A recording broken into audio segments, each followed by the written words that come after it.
with a topic where we just started to talk about it this morning when some of our attendees asked, so what implications are actually involved if all of this information are not given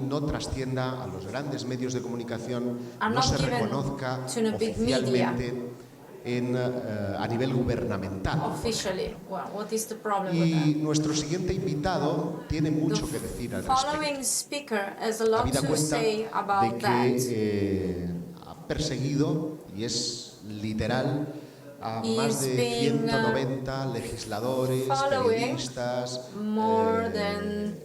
astronautas, personajes de alto nivel que tienen información más que privilegiada respecto al asunto que nos ha traído aquí. Huelga decir que él es una persona que conoce, que ha sido activista porque está trabajando a fondo en esta cuestión. Él fundó en 1996 una agrupación que se llama Paradigm Research Group y digamos que sus investigaciones encajarían perfectamente en la figura de Mulder, el agente del FBI, ¿verdad? En los expedientes X, en los X-Files, de perseguir a esos hombres que tienen realmente el control, que por el contrario siempre persiguen la ocultación, el silencio de ciertas informaciones que tienen que ver con los objetos no identificados.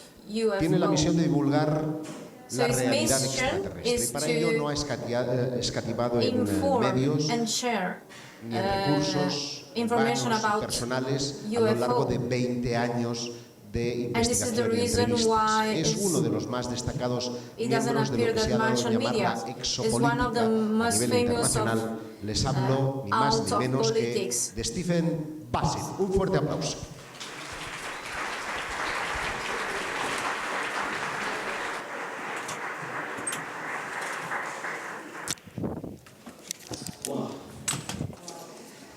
It is once again a pleasure to be in Barcelona, one of the truly great cities of Europe.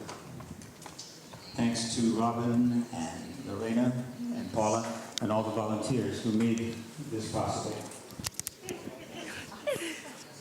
¿Te lo puedes poner? You can put. Can I use two mics? Yeah. Dos mics. All right. Grande, that's good. I am a political activist. I am not a researcher. I have never had contact. I have never had a sighting. My job is to get the government to do something it doesn't want to do.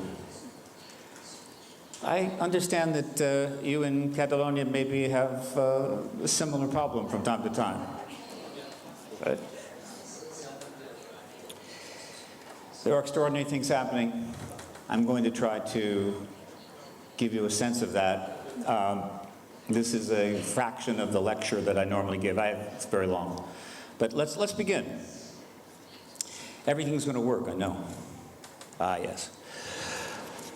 There's life all over the galaxy. We're not alone.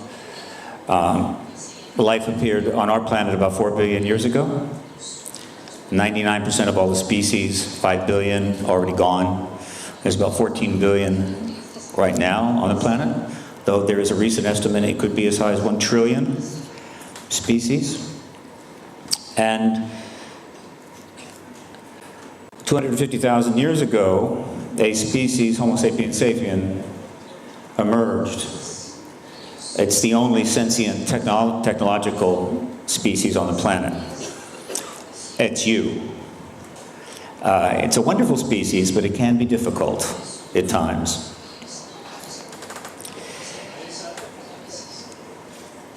Where we're headed, ultimately, is open contact, which movies have been, the automatic is going again for me. Oh, this is good, I didn't think it was. And in this open contact period, we may very well learn of new technologies, also possibly healing technologies. And our planet is going to be connected in ways we cannot imagine. And we will re-embrace the planet in a way we have not done before, making possible new and extraordinary things. And hopefully, very likely, your children or grandchildren will actually set foot on other worlds. But first, we have to deal with this. By the way, I flunked Spanish in high school, which explains why I'm speaking in English, sorry. But I did convert some of the basic slides to Spanish because it was fun. And I know there are no mistakes. The Secret Empire, what is it? It is the fully classified world or elements of an American society or any of the nations, all the classified people, documents, files, facilities, research, the whole secret caboodle, as we say. These are some of the agencies you're familiar with: Central Intelligence Agency, Defense Intelligence Agency, National Security, Geospatial Intelligence Agency, the Office of Naval Intelligence, Air Intelligence. Intelligence keeps coming up a lot. Remember that word intelligence, because it's going to come up again later in an interesting way. And all of this is what we in America call the military intelligence industrial complex, which sounds somewhat menacing, but I refer to it as MIC, which I think is very, very friendly. It's like a friend at a local Irish pub. Go down to have a few drinks with Mick. Right? And that's who I've been dealing with. That is where the ET issue lies. And it is dealt with by every major nation in the world, because every major nation in the world has a military intelligence industrial complex. Spain has one. France, Britain, all of them. And they communicate with each other privately, using Signal or WhatsApp, whatever they use down there. It's another world. And they've gotten a little out of control. And we need to reel them back in and reform. Now, in 1947 began what I eventually labeled the Truth Embargo. It used to be called the UFO cover-up. It's not a cover-up, and it's not about UFOs. It is, in fact, a legal policy of governments, and it's about extraterrestrials. And it began in 1947. I forgot to get my piece of paper. Hang on a second. All right, I'm going to have to paraphrase this. It's in my black thing there. No, right here, below, in front of the stage. In front of the stage, here. Aquí. Yeah. You can just bring it up, thanks. I speak two languages. I speak English and I speak Cupola. Are you familiar with Cupola? A couple of German words, a couple of French words, a couple of Spanish words. All right, anyway. There is it. Come here. It should be right here. Let's see. Ah, there it is. So, Truth Embargo. A policy initiated by the U.S. government with the cooperation of its World War II allies to withhold from their citizens the truth of extraterrestrial non-human beings engaging the human race. And that is what we have to end in order to proceed. The informal beginning was Roswell. I call it the informal beginning of the Truth Embargo. That was the day they announced they found a flying saucer. because the Air Force base there, Army Air Force, did not get the email, don't announce flying saucers. Within a few hours, they held another press conference, and they reversed that statement. It was just a balloon. Actually, it was, let's see if they shows it. Yes, it was General Ramey had a couple of people. They held up some aluminum foil that General Ramey had used to wrap the fish in his refrigerator and said that was what they found, not a saucer. And that was the informal beginning, in a sense, of the Truth Embargo, 1947, July the 8th. But just for fun, I want to mention that there was a project that was done to examine the memo which is in the hand of the general kneeling down. Advanced photographic technology, which is getting better and better, and we're waiting, hopefully someone's going to do this again. And they were able to pick out some of the words actually in that memo from the original photograph. And it says, and the victims of the wreck in the disc they will ship. That doesn't sound like Reynolds wrap, does it? Aluminum foil, don't think so. Doesn't sound like a balloon. And that's been out for a long time. The government has no response. The media really didn't pick it up. That's all going to change. Ultimately, we're trying to get from the pre-disclosure world, that's where you are now, to the post-disclosure world. And in order to do that, we have to end the Truth Embargo. So from 1947 to 1991, it was the era of UFOs. That's over. The term UFO is useless. It's an anachronism. It's a propaganda term the government foisted on us. It's very ubiquitous, and it's hard to get away from, but trust me, it's ancient history, like those ancient aliens. It lasted to 1991. Why 1991? Because starting in 89, with the collapse of the Berlin Wall, and ultimately in 91, with the outlawing of the Communist Party, the Cold War ended. And that was the principal barrier to announcing the ET presence to the world.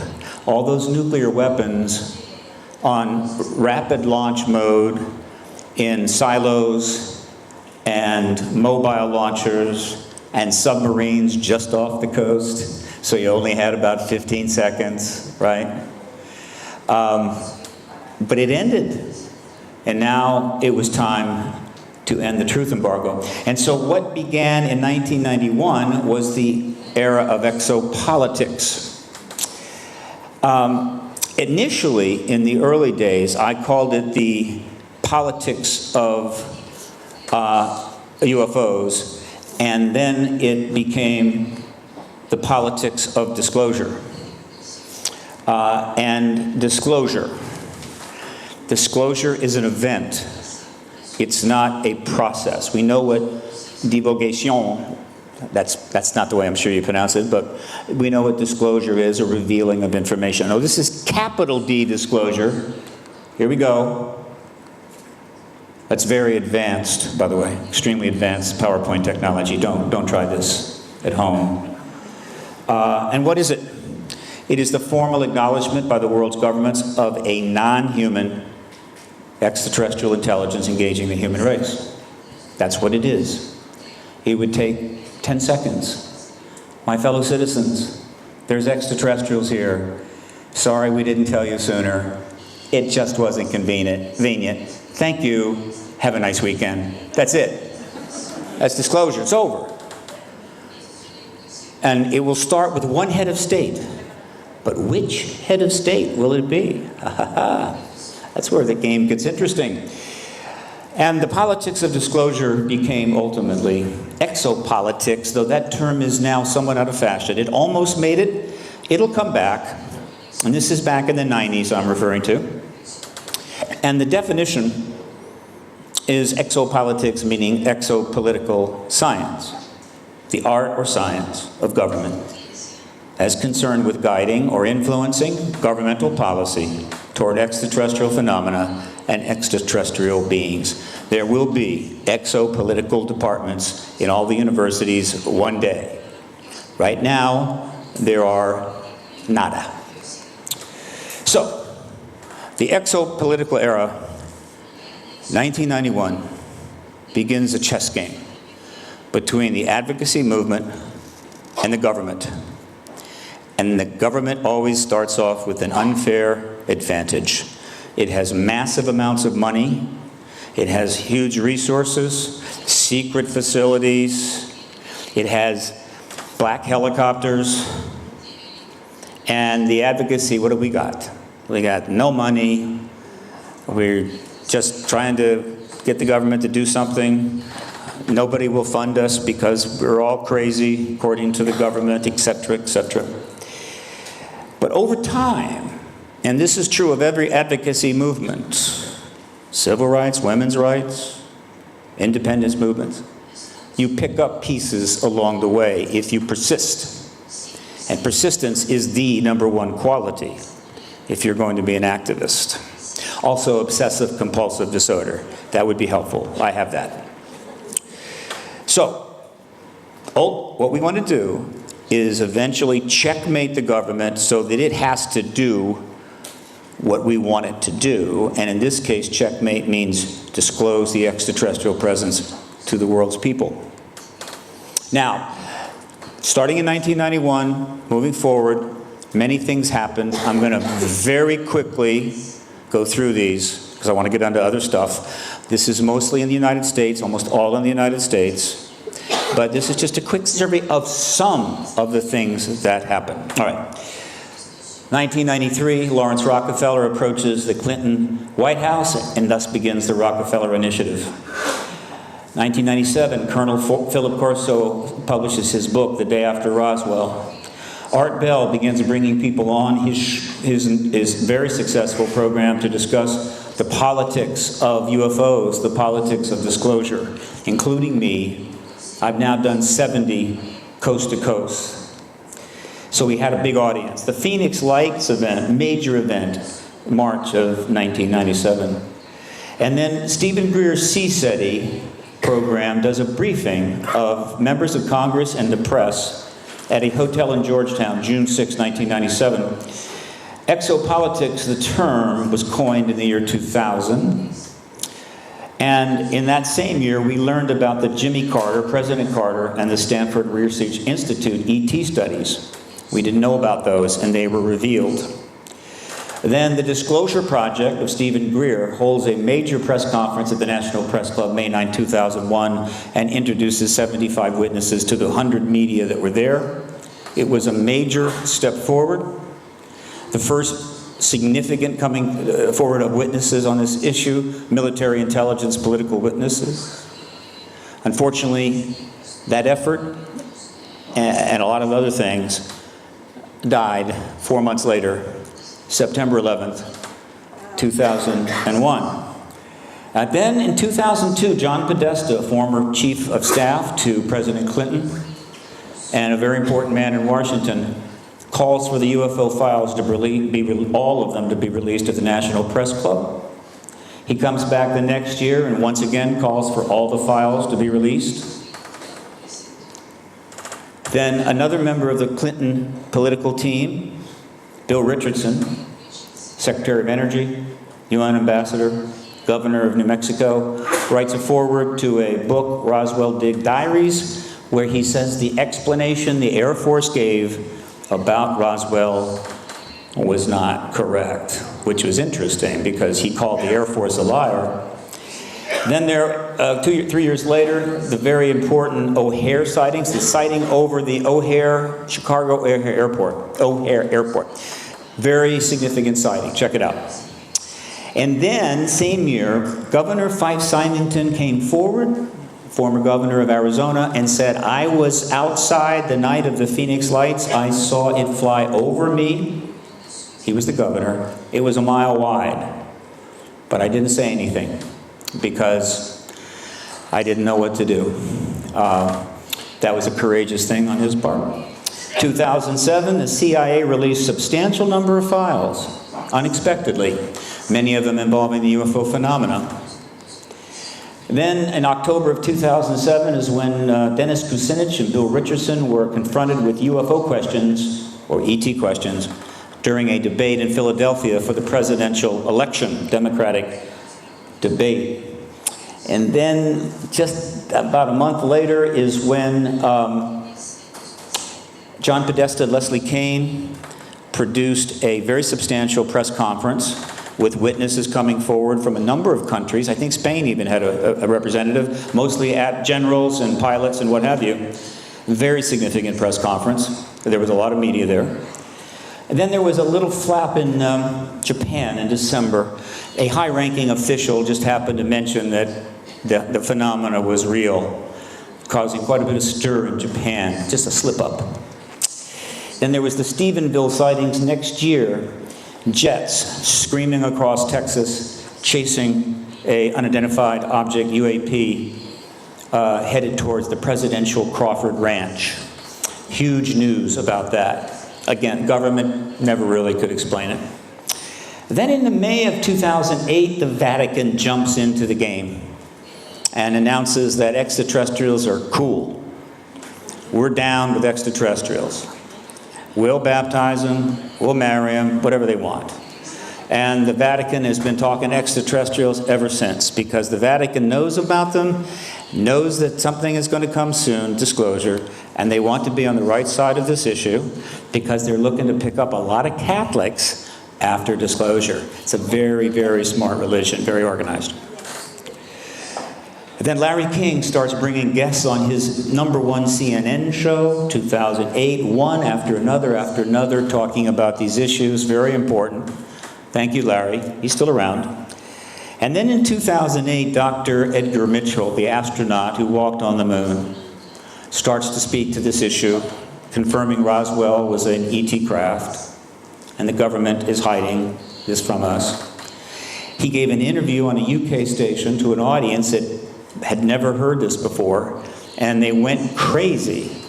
The German owner of the station put out a press release, and that went right through Europe, and it was like disclosure had happened in Europe. It was really fascinating. Edgar stuck to his guns. Well, that's an idiom. He stayed true to his story until the day he died. He was a great man. One day he should get the Medal of Freedom. And then the Vatican doubled down by holding an astrobiology conference in November of 2009. Then the Royal Academy of Science in London holds an exobiology conference in January 2010. Things were, as would you say, picking up speed. Then the European Union tried to release some of its files in 2010. And then a major press conference at the National Press Club in Washington. This was the UFO and Nukes conference, put on by Robert Salas and Robert Hastings, where SAC base officers, Strategic Air Command officers, who were controlling our nuclear missiles, who had come forward, there are many others who have come forward, testifying that the craft would come down over our nuclear site and turn our missiles off, which is possible to do, and then would fly away and they would turn them back on. This happened a number of times. The government basically had nothing to say. There's nothing they could say. Just don't pay attention, nothing happening here. Just our nuclear missiles being turned off by an unidentified aerial phenomena. And then the citizen hearing on disclosure was held in Washington, D.C. in April of 2013. That was produced by me, Paradigm Research Group, 42 witnesses, 10 countries, 6 former members of Congress in a mock congressional hearing. 30 hours, 5 days. It cost $750,000. It was free to the public and live streamed for a small fee. It was then, the aim was to draw a lot of attention and then make it the basis for the political initiative of November 2014 to 2016. We delivered in November all of the citizen hearing on disclosure testimony, which included Clinton testimony, to the entire House and Senate. And over the next 2 years generated 400 articles in mainstream press all over the United States, Canada, and the UK, and hundreds of articles in foreign press. President Hillary Clinton to the ET issue. And we almost exploded the issue into a major story that would have had Barack Obama being the disclosure president. But it didn't quite happen, but it was okay because she was going to win the election and then she was going to disclose. So I have a presentation about this, which is about 2 hours. Obviously, I'm not doing that. But if I showed you this presentation, you would know what I know.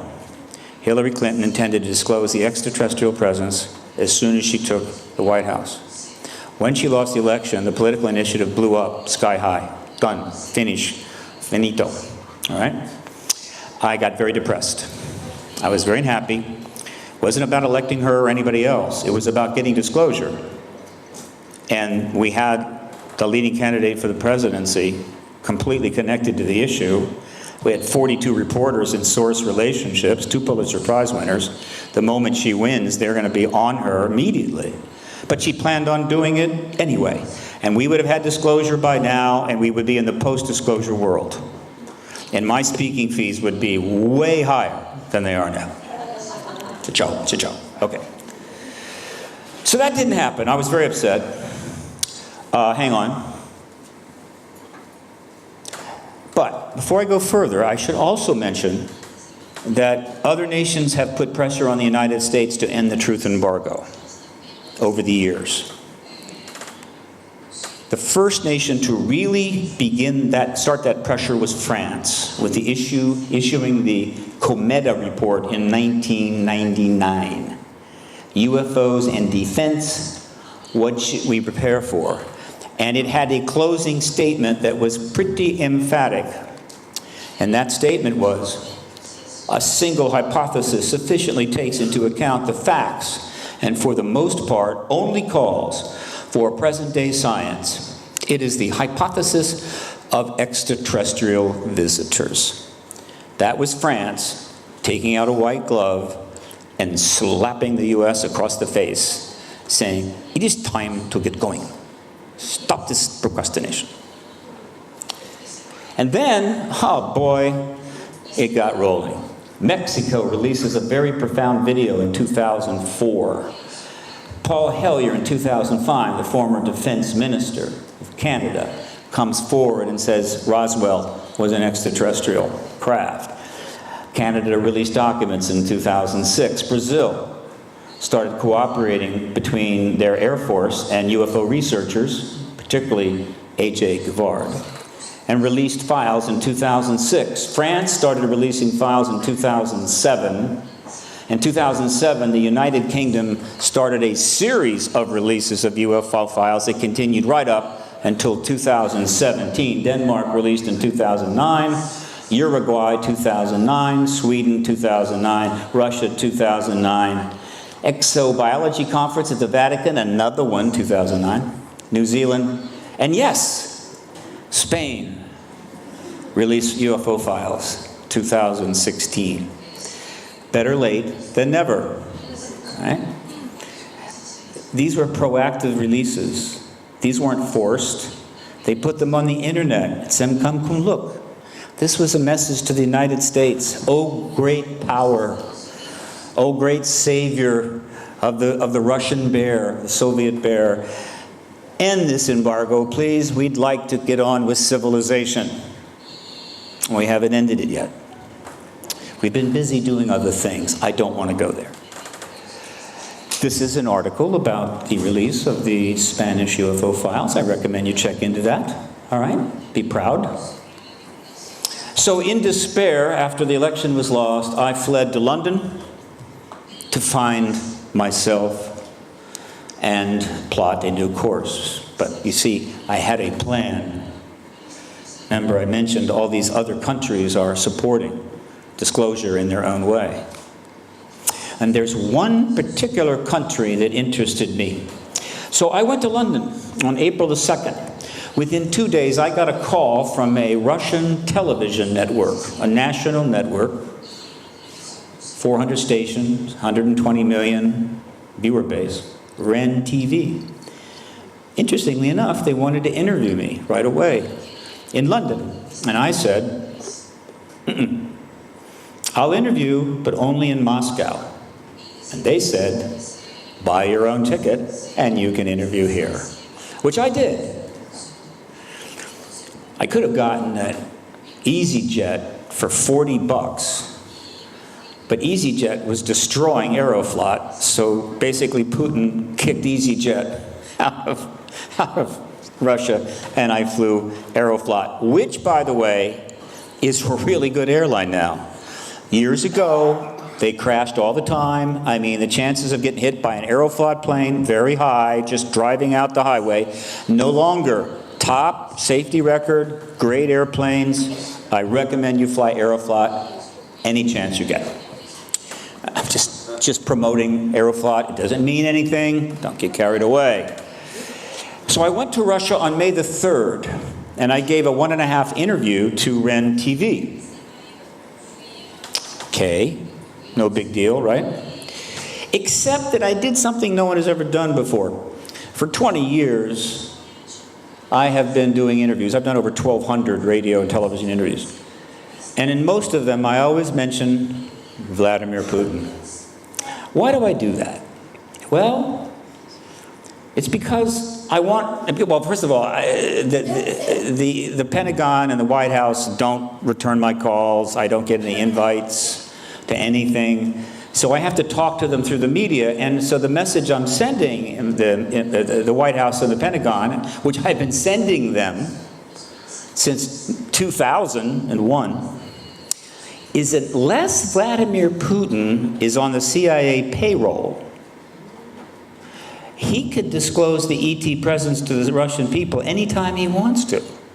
And that would be bad, very bad. You don't want that to happen. So I'm putting the fear of Putin into him is what I'm doing. But I'm also sending a message to Vladimir. Think about it, Vlad. Think about the legacy that you would get. 20 years. Well, when I went to Moscow on May the 3rd, I did it on Russian soil, on Russian media. No one had ever done that before. No one had ever talked about Vladimir Putin and disclosure on Russian media, let alone on Russian soil. The question was, what would happen? Would I be able to get out of the country? There was that. So there was a plan. Did the interview, a lot of political stuff in it, at a time when Vladimir Putin, of course, is being demonized in the US and is the big bad guy. I get it. All right, so that was good. I wanted controversy.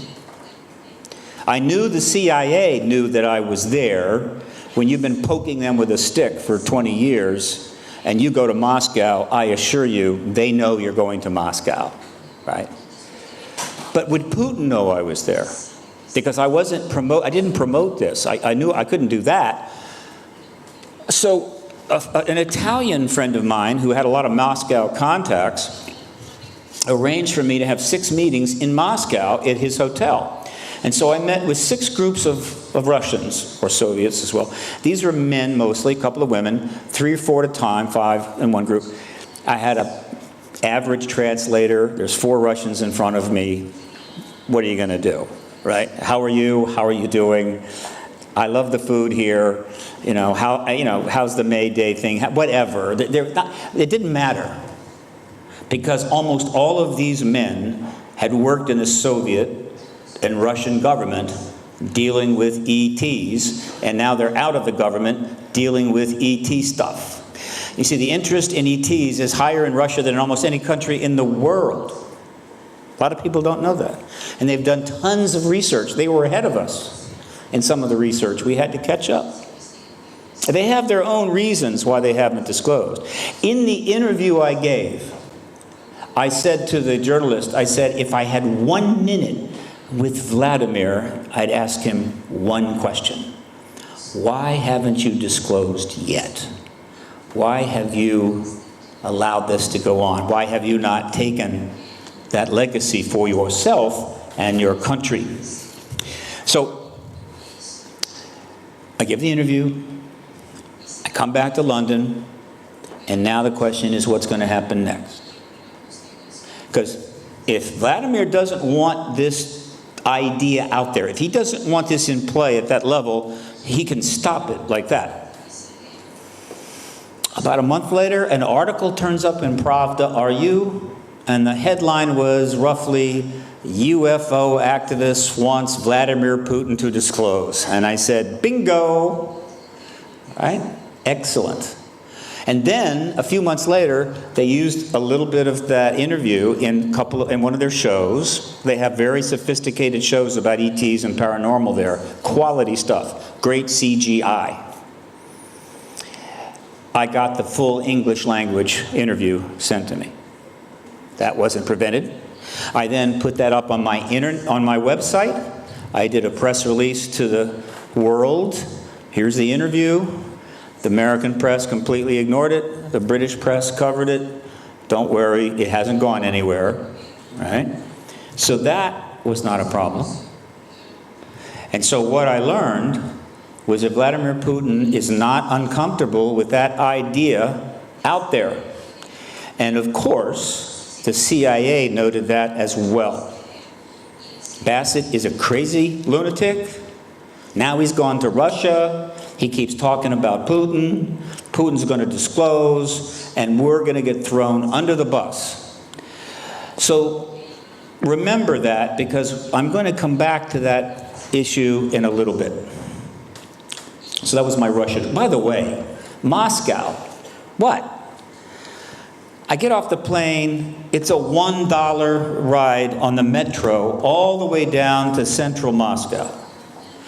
I stay in a youth hostel for 7 days for $76. Big, wide streets, very modern cars. If it wasn't for the Cyrillic alphabet, you wouldn't know you were in Moscow. You could be in London, you could be in Barcelona. Burger Kings every 4 blocks, milkshakes, $1.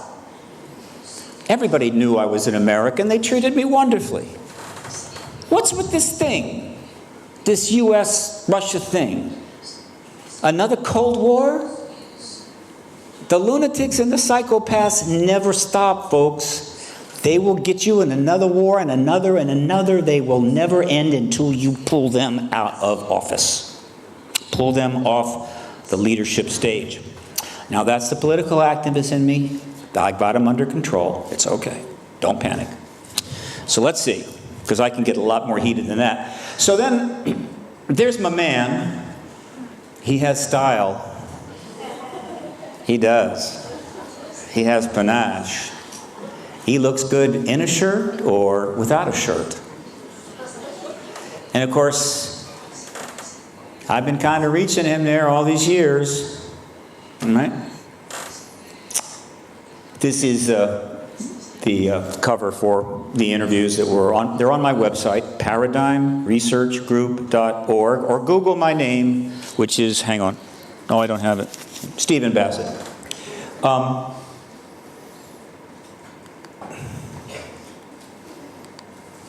Now, as we go into this next phase, which is where things get really interesting, because there's stuff happening over there that you don't know about. Let me tell you. This phrase, which is my phrase, I'm going to enter it in the Bartlett's. I'm going to get one in Bartlett's for sure on this one, I think. The tragedy of institutional lying is that when the truth finally does show up, it is not recognized. It's a version of the boy who cried wolf, but it's nastier, right? We're in a post-truth era in the United States. I don't know what it's like in Spain right now, but in the United States, truth is like, who needs it? We don't need truth. Lies are raining down from the sky upon the American people. It's really fascinating. It's like a plague of locusts. And so if the truth were to come down, who would know? It's a big problem. I say it's a big problem in the sense that if it continues, it will bring down the entire republic, create total chaos, right? And launch a global depression, and all of us are going to be living in tents. Other than that, right, it's just institutional lying. So, I'm now going to tell you about another timeline that I didn't know about until 2016 in March. that was going on simultaneous with PRG's political initiative, trying to get Barack Obama to be the disclosure president, when the story of the leading candidate Clinton and the ET connection blew sky high in the middle of the campaign. It looked good on paper. All right? Something else was going on. In 2015, a rock star named Tom DeLonge, who sold 30 million records with 2 bands, 42, looks 32, autodidact, crazy for UFOs, read hundreds of books, had been flying around to various meetings because he could afford it, and buttonholing certain people he thought could be insiders, wanted to talk to them. And it was fine. Sometime in 2015, he knocked on one of those doors, and they opened it up and said, "Hi, Tom, come on in." What? Why? Here's why. In 2015, as we begin 2015, everyone working in the CIA and the Department of Defense looked out their windows and saw 2 things. One, Hillary Clinton was going to be the next president. She was leading big. Bernie Sanders gave her a little shot, but didn't make it. It was a cinch. Okay, fine. 2, she was going to disclose the extraterrestrial presence, a legacy that she'd been waiting 16 years to get, the legacy her husband was denied in 1993 to 96 by the military intelligence complex that told him, when he went to get information from them, "Why don't you go stick it? Shove it, pound sand, pick your words, pick your phrase." They said the same thing to Carter. And the only way that President Carter or Clinton could have dealt with that would have been to create a massive constitutional crisis by essentially firing everybody until he got what he wanted, and that would have completely overwhelmed their administrations, and they said, "We will leave this to the next president." Well, Hillary Clinton planned on being one of the next presidents, and she was going to reclaim the legacy that her husband was denied. She was going to be the first woman president of the United States, which would have been about the 80th female head of state, but you know how it is in the US, until it happens there, it doesn't count. And she was going to be the disclosure president and attain one of the greatest political legacies in all of history. They would have built a monument to her on the Mall in Washington. That was a problem, because they knew that when a head of state, Clinton say, acknowledged the ET presence, they were going to be the bad guys. They were going to get all of the grief. My fellow Americans, there's extraterrestrials here. The Pentagon wouldn't tell you. We beg them. They're evil people. The CIA, it's terrible. And throw them under the bus. And that was not something they look forward to. They don't consider themselves the bad guys. They consider themselves the good guys. They've been defending the country. They don't get paid a lot. They get paid okay. I take it. So what do you do in that situation? Well, you might formulate a plan that would allow you to become part of the solution and do some PR with the American people ahead of such an announcement so that you would look better. And that is exactly what Tom DeLonge wanted too. I'm multimedia. I've got a world following. I've sold 30 million records, Blink-182, Angels and Airways. I think you're the good guys. Let's do a multimedia presentation, bring information out, and show them that you're part of, you want to help, you're part of the solution, but everything above board, nothing illegal. And they said, We like that idea. And through 2015, they were literally formulating a project to do that. But I didn't know about it. It wasn't until Tom DeLonge turns up on Coast to Coast AM with George Knapp in the United States and says something big is coming. He says, I've been talking to people in the CIA and the Pentagon and NASA, big, high-level people. And we're going to bring information out to the public in books and documentaries. And they gave me a 10-person advisory team to help bring this information forward. And I'm sitting there listening to that going, I don't think so. The Pentagon is going to provide a 10-person advisory team to a 42-year-old high school grad rock star? Nah. But he said the first book will be called Secret Machines. And 1 month later, Secret Machines, that's who he was talking to, was published. And I knew it was true, though I didn't fully understand it. By the way, just a couple of months ago, another one of the Secret Machines books was published. All right? So that was March. What's going to happen next? I believe that the project that they had been planning for a year was scheduled to be announced just after the election between November 8th and January the 20th, probably in November, before Hillary Clinton took office. Because again, they're trying to be ahead of the process. So we waited, and then things got really weird.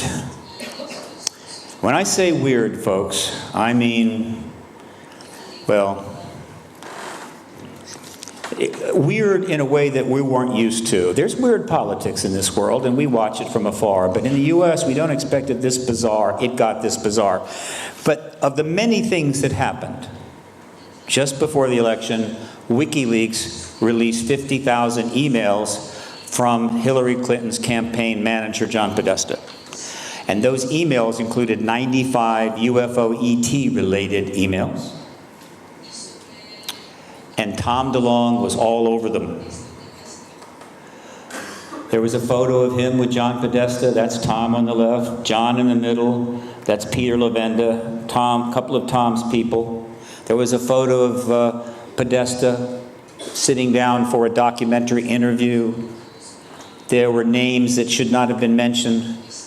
This all came out confirming that the project was underway and he was working with or had come to the Democratic campaign. He did not go to the Republican campaign.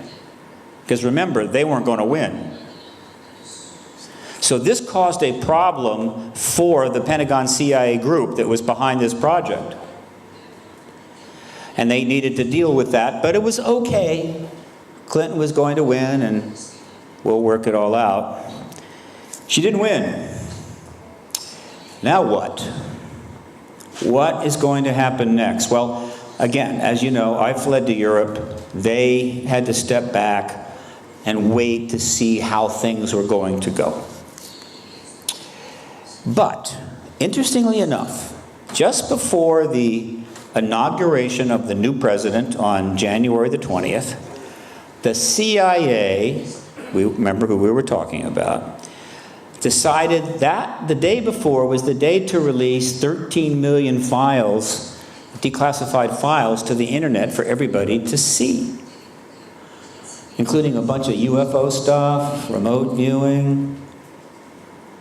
Now, they had been available, but you had to drive to Washington, go into the National Archives, wait for a machine to open, and then you could view these files there. They dumped them out so your brother-in-law in Alicante could go online and watch them anytime he wants to. Why did they do that? Was that maybe part of the plan? Right? Remember, we're the good guys. We're trying to help because we know disclosure is coming. And there was an article about that. They released 13 million pages of declassified on the 18th of January. The president was inaugurated on the 20th. What happens next? Well, what happens next is big. It's earth-shaking. It happened in America. You probably didn't hear about it. But a gentleman by the name of Robert Bigelow, who was a billionaire, aerospace entrepreneur, with a contract with NASA going back to 2000 to build flexible space habitats, very valuable and important research, was having one of his space habitats tested on the International Space Station. A milestone moment for Bob Bigelow, who had spent $400 million on this of his own money. So CBS 60 Minutes interviewed him, naturally. His connection to the ET issue was well known, so naturally it would come up, and he knew that. He had plenty of time to prepare a response to the UFO question. So Laura Logan of 60 Minutes, the longest running, best known news program, news magazine show in America, in the world maybe, interviewed Bob Bigelow. And this is what happened. That's Bob Bigelow, by the way, very handsome man. And now I need the AV Technician Pro to play the video, but I do not see him there by the machine. All right, so I have an AV issue. It's just a matter of, there he is. Video time. Here he goes. He's got it. He's going to click that, and here it comes, folks. Except there's no sound. Give it a shot, see what you can do, and then start it over.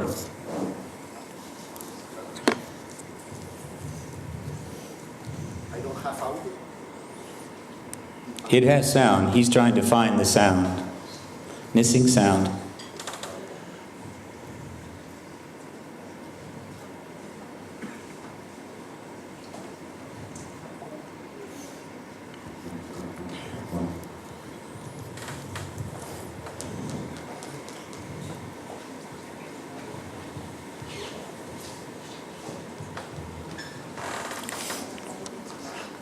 Robert Bigelow is kind of a legend in the United States. He has done a lot of things regarding the extraterrestrial issue and has not had a problem with the government. He founded the National Institute of Discovery Sciences for investigating the ET issue as well as other phenomena. He bought the Skinwalker Ranch, where some very unusual things are happening. He helped fund MUFON to do research. So he's not just any billionaire.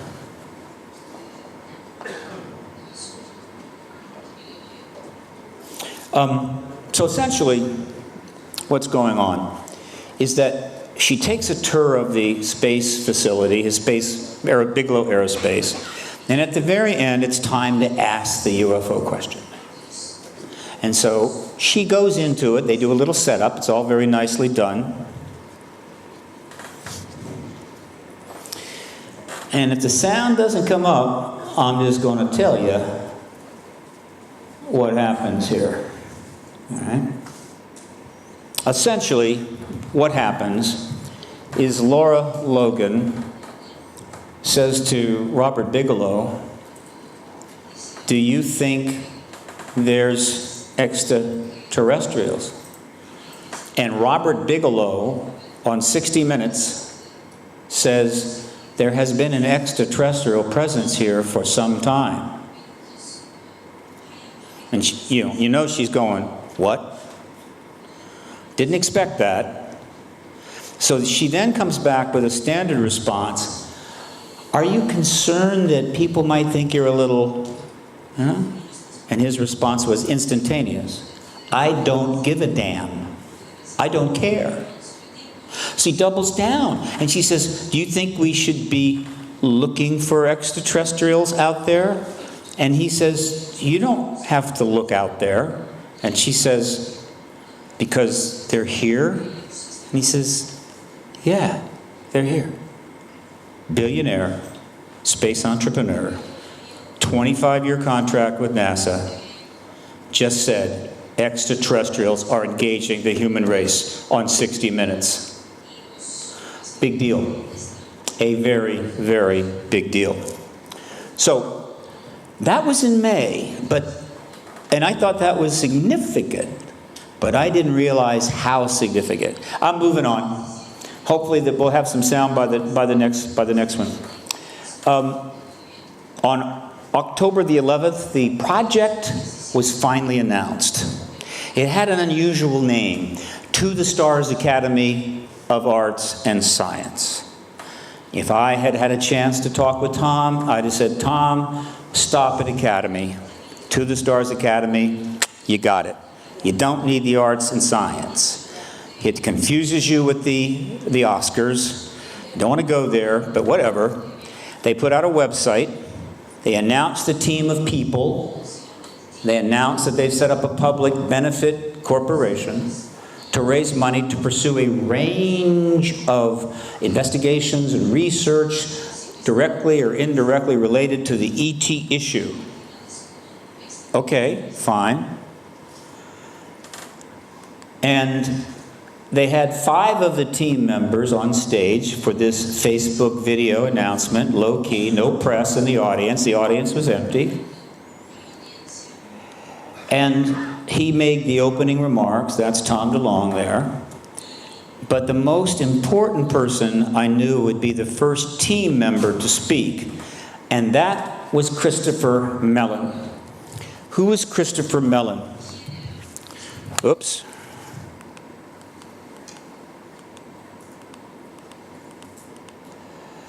He was the chair of the science committee at Carnegie Museum of Natural History, the Deputy Assistant Secretary of Defense for Intelligence in the Clinton and Bush administrations, the Minority Staff Director of the Senate Select Committee on Intelligence, a major political insider dealing with intelligence interface between the government and the military intelligence complex. And he gets up, and after a few opening remarks, I'm going to a video in a second here, feeling not optimistic, and he proceeds to tell a story. And this is the story that he tells.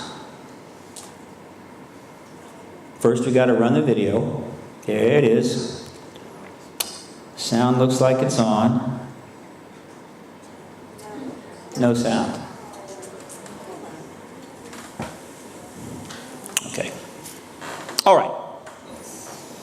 Here is what he is saying. He gets up and describes an event that we knew about, the research community knew about. It was the famous Nimitz Carrier Group Task Force event of 2004. Off the coast of San Diego. Initially, the support ships, including the destroyer Princeton, went out initially. This is south of San Diego, off Coronado Island, Mexico's Coronado Island. And they started picking up bogies flying around. And they tracked them for a couple of days. There was many. And it was pretty wild. When the Nimitz showed up, they launched 2 F-18s to go up and intercept these bogies. And these things maneuvered around these jets with ease. But they had them on their forward-looking infrared radar. They have very sophisticated cameras, the finest in the world. And they're locked in on this, and they're showing this thing as it moves. We're making a little progress. It's not playing here, but... So, they had to go back to the carrier. Meanwhile, the Princeton, and these ships have unbelievably sophisticated tracking. They continued to track these bogies.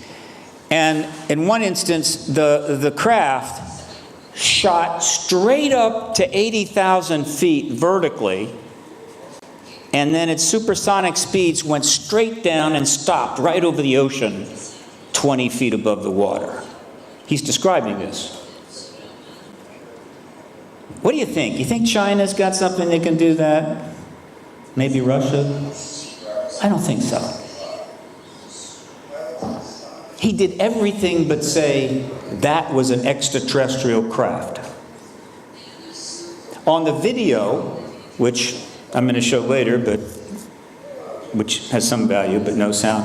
On the video, you can hear the pilots talking to each other. They mention there's a whole fleet of them. This is going on above a major U.S. carrier task force, the Nimitz. Again, we can't hear it, so if you... No, that's not going to work. It's not even close. I appreciate what you're doing, but it just confuses it. So, in that moment, he's essentially just... That's the first thing that this organization, this group did, was he steps up and says, here was the Nimitz event. He announces to the world, we're about to start telling you some extraordinary things, folks. So that got my attention. And so let me quickly go through the other 9 members of the To the Stars Academy team. Jim Semivan, retired from the Central Intelligence Agency's Directorate of Operations after 25 years as operations officer. Dr. Hal Puthoff, professional background spans 5 decades of research at General Electric, Sperry, the National Security Agency, Stanford University, and Stanford Research Institute, basically the entire military intelligence industrial complex. Steve Justice, recently retired program director for advanced systems from Lockheed Martin Advanced Development Programs, better known as the Skunk Works. Luis Elizondo worked with the U.S. Army, the Department of Defense, the National Counterintelligence Executive, and the Director of National Intelligence. As an intelligence case officer, he ran clandestine source operations throughout Latin America and the Middle East. Dr. Gary Nolan is a professor in genetics and biology. Dr. Paul Rapp is a professor of military and emergency medicine and the editor of a number of papers. Dr. Norm Kahn, consultant on national security for the U.S. government with a focus on preventing use of biological weapons of mass destruction, had a 30-year career with the Central Intelligence Agency, culminating in his development and direction of the intelligence community's counter-biological weapons program. Colm Kelliher, another researcher in this case, molecular biology, and Dr. Adel Gilpin, who is both a scientist as well as the attorney. That is the group. It's the most powerful group of individuals ever to assemble in the public domain to address this issue.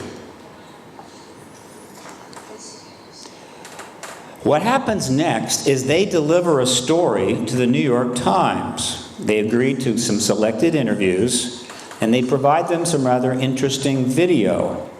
And these stories are published on December the 16th of 2017 with 3 authors: staff writer Helene Cooper, Leslie Kean, who is an independent journalist connected to John Podesta, and just for good measure, they added Ralph Blumenthal, 30-year New York Times editor and Pulitzer Prize winner.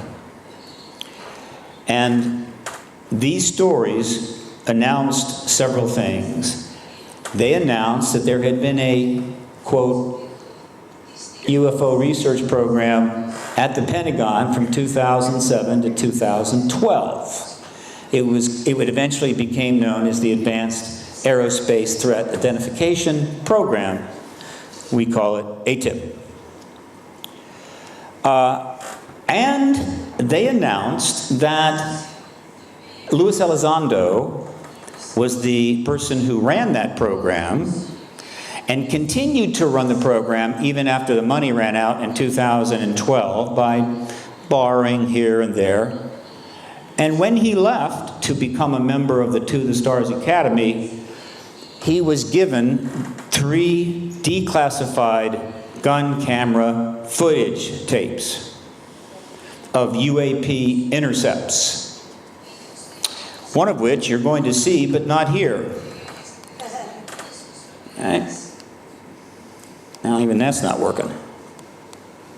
Okay, go ahead and, if you can, play that. They'll be able to see it. They won't be able to hear it, but that's okay.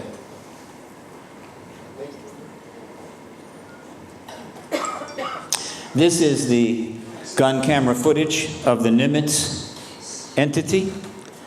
The pilot says there's a whole fleet of them. It's rotating.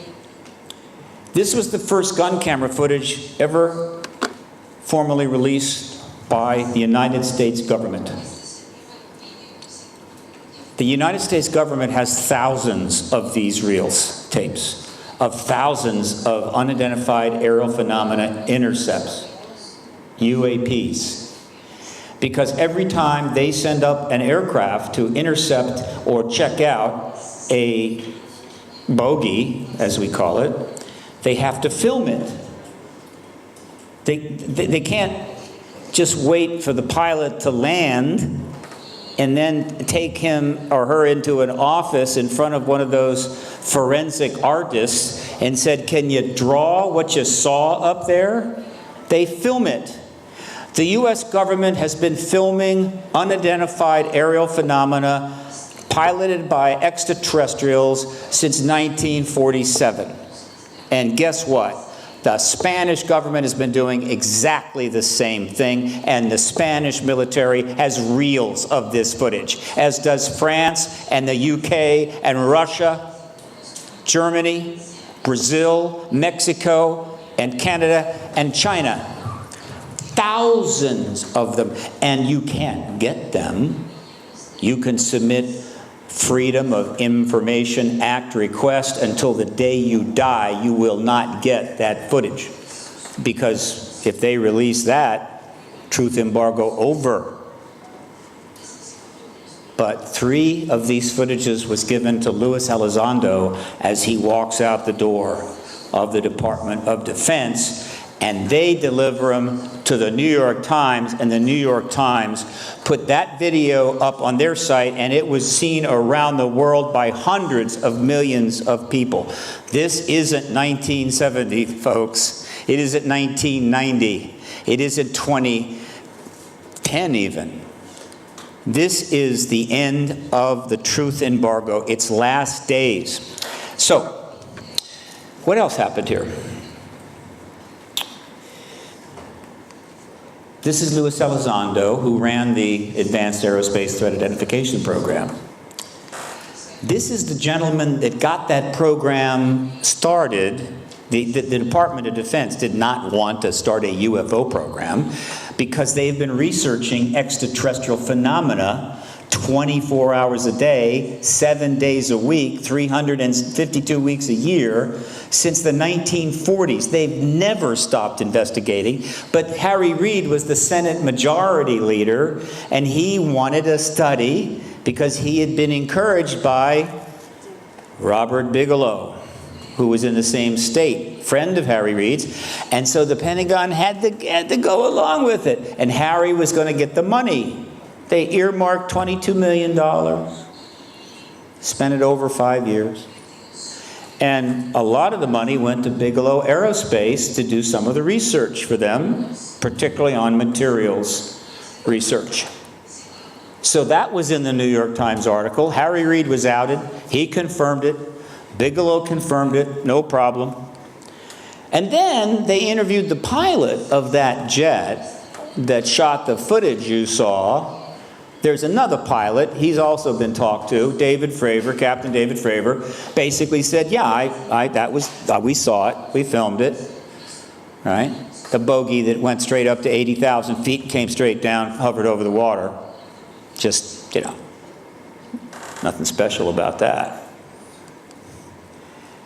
What happened next? What happened next is that Christopher Mellon writes an op-ed piece for the Washington Post on March the 9th, in which he basically says the Pentagon needs to start investigating this, right? Take an interest in it. Now, Christopher Mellon knows that the Pentagon is investigating ETs all the time in the black world, the black projects. What he's saying is, we want you to publicly do it. We want you to get involved publicly. Why? Because you'll look better. It's a PR program, which is fine. I would do the same thing if I was them. That's the Pentagon, folks. Never been there. And then the last thing that comes of significance from the To the Stars Academy is from Tom DeLonge on his Facebook page, very briefly. And this is just a month ago. The To the Stars Academy of Arts and Science has been steadily briefing multiple committees in Congress, some at the classified level. TTSA is also in the process of bringing 2 major motion pictures, 2 television series, and an unscripted docu-series. We have received multiple network contracts, and after the negotiations, announcements will be coming soon. It's all in the background, because in the foreground, what we have is a Category 5 political hurricane going on in the United States. You know what happened in Catalonia recently? It's a little crazy. This is bigger. This is beyond comprehension. You're going to see a nuclear bomb go off in Washington politics very soon, unlike anything in the history of the country. It will dwarf Watergate. It will dwarf Irangate. It will, what's the other one? I'm missing one of those. Oh, no, there's no Pizzagate. Monica Lewinsky Gate. Washington for all 3 of those. During the Monica Lewinsky Gate, I drove downtown. I had to do something, and I'm driving past the district courthouse, which is a building that sits on this property with a huge circular avenue that goes around it. And I'm driving down, I look over there, and there's these white trucks. It's like these square white trucks.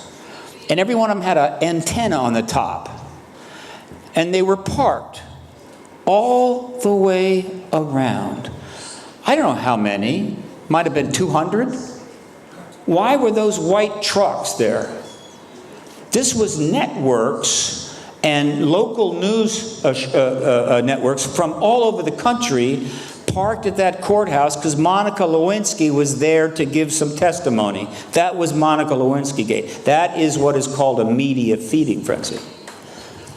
The advocacy work for disclosure is to create a media feeding frenzy of that magnitude about the ET issue, and that will close the breach between the Department of Defense and the White House long enough for the President to make an announcement. So, because of this Category 5 hurricane, they're having to step back and do things in the background until things settle down. And that's going to be about another 4 months before that nuclear bomb that I mentioned goes off. It's going to be really exciting. You'll want to have some excellent cable television if you don't have that. Which means that I think things will pick up next year. It's very possible disclosure will break sometime in the spring of 1919. That's my guess right now. The most likely head of state to disclose is Vladimir Putin at this point. After that, there's no close second. So it's kind of in his hands. There's a lot of things in his hands right now regarding the United States, interestingly enough. It's a crazy world. Now, there are three groups that you could pay attention to that are going to be turning up here and there over the years as we go forward. One group was the Rockefeller Initiative group, both the public government and the private researchers. Bill Clinton, Secretary Clinton, Vice President Al Gore, Webster Hubbell, Mac McCarty, Ron Pandolfi, CIA, Leon Panetta, John Podesta. These are the and George Stephanopoulos, the journalist, who's known about the Rockefeller Initiative since he joined NBC News in 1996. He's now paid $15 million a year, has never touched the subject, never even referred to it, never covered it, never interviewed. Because, well, it's more about his loyalty to the Clintons than it is his job as a journalist, but he gets $15 million bucks so he can do whatever the hell he wants. And then you have these people here. The other group is the Bigelow NIDS group. This is the National Institute of Discovery Sciences, created by Robert Bigelow in '95 and closed in 2004. This is the board. It's completely filled with PhDs. It was a pretty high-level board. And some of these people are going to be turning up. Watch for them. The third group was the To the Stars Academy. And they're fresh and right out the door and making news every day. On my website, I have, paradigmresearchgroup.org, 87 video clips with sound of interviews with Elizondo and the others and TV coverage. And on my print media archive, hundreds of articles about the To the Stars Academy are linked there. You can read them all. Right? In fact, on my print media archive, I have 13,000 articles linked that you can read if you really don't have anything to do, all about the ET issue going back to 1947. I've done a little checking. And several of the people, as you can see, are on more than one of these three groups. But one man is in all three, Robert Bigelow. Robert Bigelow made the announcement on 60 Minutes saying there's extraterrestrials here, knowing that a few months later, the To the Stars Academy was going to announce their program, and while he's not on the team, he's not a member, he is connected to them because Louis Elizondo ran the program that helped fund the research of which Bigelow was involved, and Bigelow is the one that convinced Harry Reid to convince the Pentagon to do a study. He is the key player. Whatever you plan to do in life, always have a billionaire backing you up. Just saying, okay? Very good, very effective. In America now, you cannot run for president without having 2 or 3 billionaires backing you up. We need to change that, but that's another area, all right? Robert Bigelow. This is the only photograph from the meeting in 1995 at Lawrence Rockefeller's Wyoming ranch of the citizen researchers and activists meeting to discuss the Rockefeller Initiative and the effort by Lawrence Rockefeller to get Bill Clinton to release all of the UFO files and end the Truth Embargo in his first term. And 1, 2, 3, 4 from the left, forget the guy standing on the rail, that is a young Robert Bigelow clutching Linda Moulton Howe. Right? That's how far back he goes. He founded NIDS. He founded Bigelow Aerospace. He funded MUFON and contracted with them several times. And of course, he's connected to the Stars Academy. And there's one other group we need to remember. These are what I call the insiders.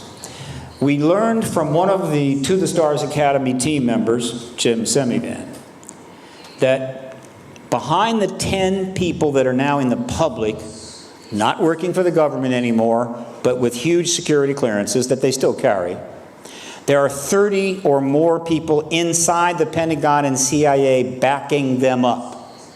This is not a rogue operation.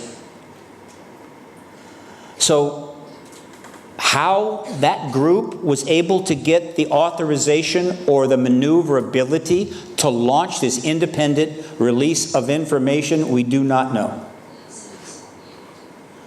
How high the authorization went, we don't know. But here's what we do know, and I thought, believe me, 21 years in, I would never, ever say this to anybody. But as of right now, the military intelligence complex is leading the disclosure advocacy movement. I'm just following behind. So if the military intelligence complex is now leading the movement, how long do you think the truth embargo is going to last? Which means you need to get ready to hear from Pedro Sanchez. He won't be the first. He'll be number 3, 4, 5, that there's an extraterrestrial presence. And then you're in the post-disclosure world, where many interesting things are going to happen. I'll take questions on that. We'll have time for questions. Won't go into it now. But one of the things you can count on happening is that contactees, there's some in this room right now. 95% or more of the contactees are in the closet. I think that translates, okay? In the closet. They don't talk about it, not to anyone, not even their family in most cases. After disclosure, they're coming out of the closet, folks. It's going to be raining contactees, and everybody's going to want to know one, talk to one. That's just for openers. And the world is going to change in ways you can't imagine. Money can be made. There'll be huge opportunities to make money when you have a paradigm shift of this magnitude. I am available to advise if needed. 15 minutes. Oh, I'm good. Okay. Okay. Let's see what we got here. So, what this group is saying, if you look at everything they've been saying in writing, the To the Stars Academy, they follow the rules, they don't break the law, they don't release classified material, and they don't say the word extraterrestrial. But here's what they're really saying. We're not saying it's extraterrestrial, but it's extraterrestrial. That's where we are now. Now, since I have a little bit of time, I am in pre-production, just pre-production, on a documentary about all of this. It would be the first political documentary, purely political documentary about this subject. It's titled Disclosure. Oh, I just realized there's no sound. If there's no sound, I'll just pass over it. But I'll let you just watch a little bit of it. But the documentary is housed at this website, disclosure.film. We are looking for a major donor to back this so we can launch production. We will be attempting to interview 55 people for this, including the top people in government that I mentioned before. We have many that will be easily able to get in terms of the researchers and so forth. And it will be the story of the exopolitical era from 1993. And it could be a major documentary. The production team is already on board. So I don't think we're going to have sound for this, but let's just, just try it. Just play it, and you can look at it a little bit. It should be up there for a little thingy. There we go. This is a teaser, not a trailer. It's designed to reach out to a larger audience, so naturally, we had to include Will Smith. It's actually a pretty good trailer, or teaser rather. So, disclosure.film. When we have an initial, when about 100,000, we'll start production. The total budget is about $600,000. And that, with that, I'll just say this: we have potentially an extraordinary future ahead of us. but it lies on the other side of the truth embargo. Until that embargo ends, we will continue to go round and round in circles. And the broad spectrum systemic dysfunction, which is eating America alive, which is starting to take down Russia in a sense, and the old ways and all the old war policies continue. On the other side of disclosure, we might be able to initiate an age of reform and fix this stuff. But until then, it's the same old, same old. So we need people to back this advocacy movement now that we're picking up speed. We need support. You can't imagine how little money this advocacy movement runs on. So that's the goal, disclosure. And then I believe open contact will come about 2 years after that, and we'll really find out what these ETs are up to, these little rascals, right? I think it's okay, but I want to know more. Paradigm Research Group, I will take some questions. I got about 8 minutes, all right? And so if you have a question, come on up. I'm going to put my translator on so I can understand the question.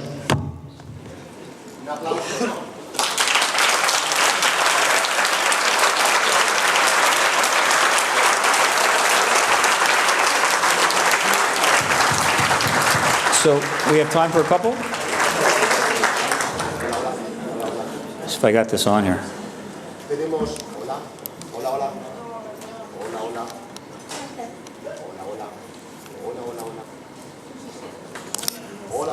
No? Is there like a mic for questions or? Basically the sound system took a vacation. Kind of took the day off is what it did, you know. Bueno, vamos a ver. Ya no sé qué es. We have 10 minutes for questions. 10 minutes for questions. Preguntas para... Ha estado interesantísimo, ¿eh? Vamos a ver, primera fila. There's the mics, good. Buenas. La divulgación es inevitable y si no es inevitable cuando esta se produzca, ¿será total o será parcial?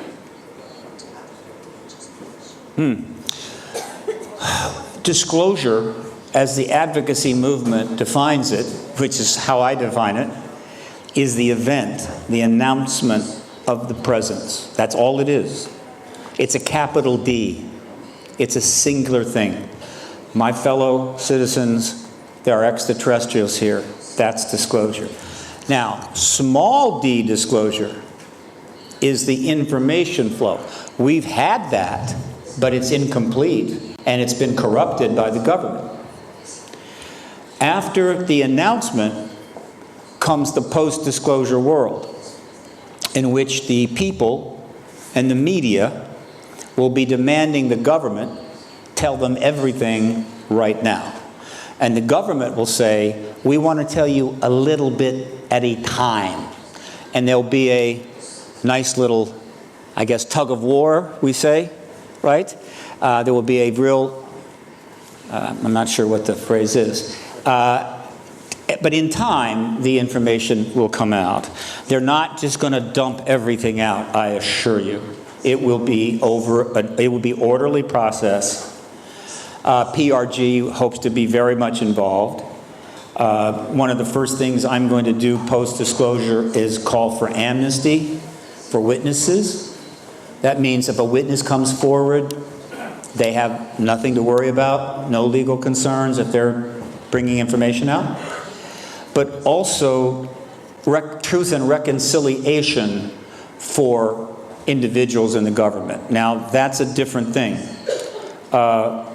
If someone comes forward to talk about the ET issue and the truth embargo who committed crimes in service to that embargo, they would, as is the tradition, if they tell all that they know and acknowledge what happened, they will be reconciled to the state and to the public, and they will not be punished.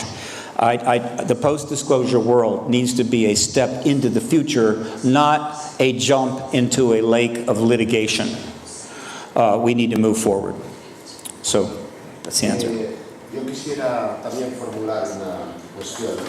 Soy de los que pienso que el programa del Pentágono es una de las noticias más relevantes en el mundo de la ufología que hemos vivido en los últimos años. Y Bigelow apuntaba un dato del que se ha hablado muy poco. Decía que acondicionó una serie de edificios para contener artefactos procedentes de avistamientos ovnis en el territorio norteamericano. ¿Qué nos puede decir esto? It was revealed in the New York Times article that one of the areas of research was material, meaning material from crash vehicles. And Bigelow set up a materials lab at Bigelow Aerospace, and he got funding for that. Now, obviously, everybody wants to know about those materials, and that's one of the things that easily will be followed up on, but again, we have a political hurricane going on, so not yet. However, Luis Elizondo has mentioned it. These materials are not chunks of metal or rock or whatever. They're called metamaterials. And what that means is they're manufactured. And they're manufactured in ways that humans can't manufacture. And so when those materials eventually get public, that will be interesting as well. But of course, gun camera footage is far more easy to relate to. I'm going to be very clear. They're going to continue this until we get disclosure. It's just a matter of how quickly they go. Disclosure is inevitable now. And it could happen tomorrow if my good buddy Vlad decides, I'm the guy. I'm going to take that glory. And that's fine. The U.S. has had 70 years, and they haven't done it. And so, too bad if they lose that opportunity. Okay? Another question? This one. Mike?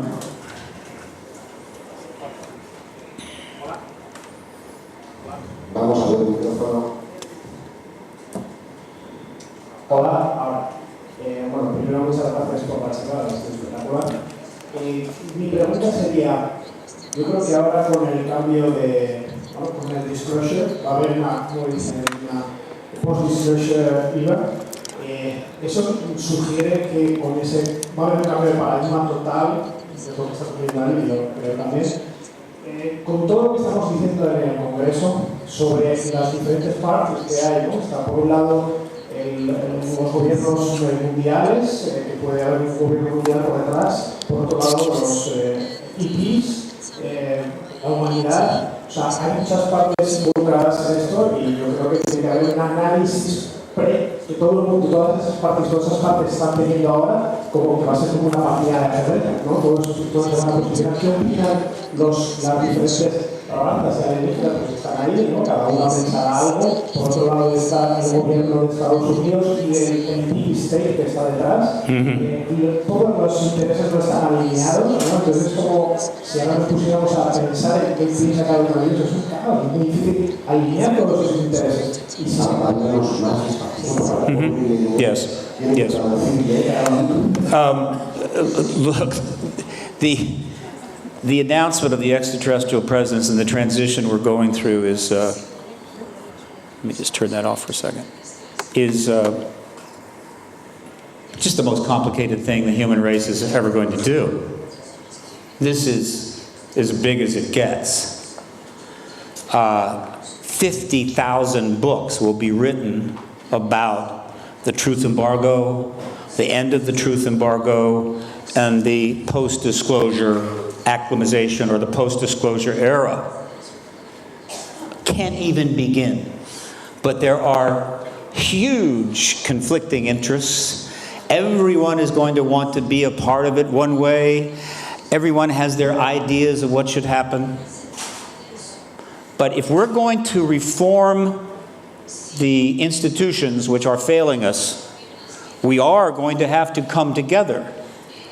And interestingly enough, We have the means to do that now, and the ETs would have known that even in 1947.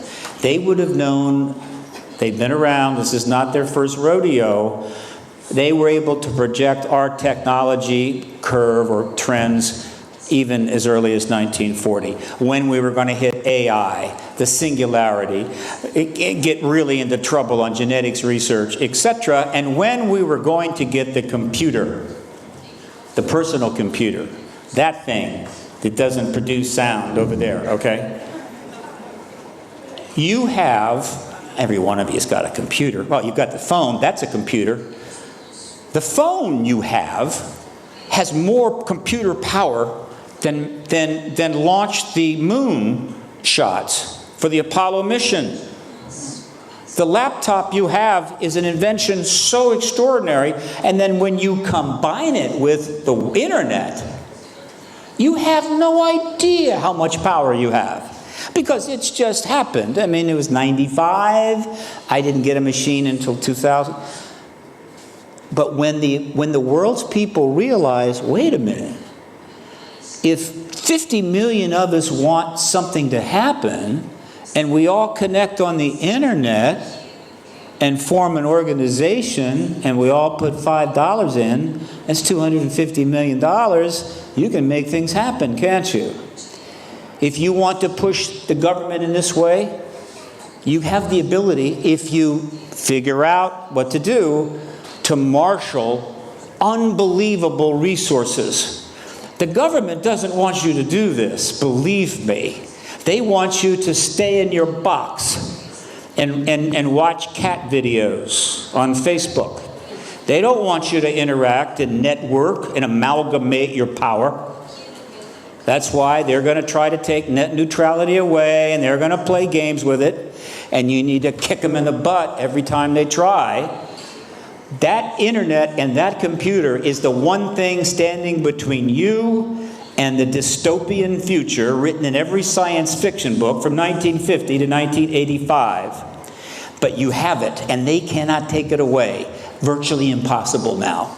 And so, while the internet is a dangerous place, one tweet can cost you your career, your job, your marriage.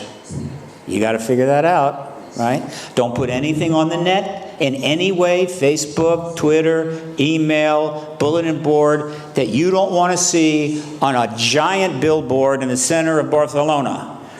If you don't want it on that billboard, you don't put it on the internet. That's just the way it is. There are encryptions, you can get into that, but the point is that all the things you're talking about, I don't know how it's going to work out. All I know is we have the power, we have the resources, we have the technology, but we don't have the, what we'll call, collective commitment. That comes with disclosure, because when disclosure takes place, it will be like a stage. All the heads of state, metaphorically, will be on this stage telling the world there's an extraterrestrial presence. Okay, fine. Right now I'm on a stage, I have maybe 150 people in front of me. That day, on that stage, the heads of state and that issue will have 6 billion people all looking in this direction. That's a lot of people. When you get that many eyeballs looking in the same direction, you have an enormous opportunity. So everybody wants to know about the ETs. What does the government know? And so the activist kind of gets up on the stage and kind of goes, "Hi, how you doing? Can we talk for a second?" And I got 3-4 billion eyes looking in this direction. And so what we'll see is potentially the greatest age of institutional reform in the history of the world. Reformation, nothing. Okay? Renaissance, nothing. This will be beyond anything you could imagine. Or not. Because if you don't get involved, if you don't take this opportunity, the elite powers will make sure the post-disclosure world is just like this world. Made for them, servicing them, and you are just their personal servants. I'm not going to put up with that. I'm ready to rock and roll. But first we have to get disclosure, That's coming soon. Thank you. I think that's probably about it, isn't it? Thank you.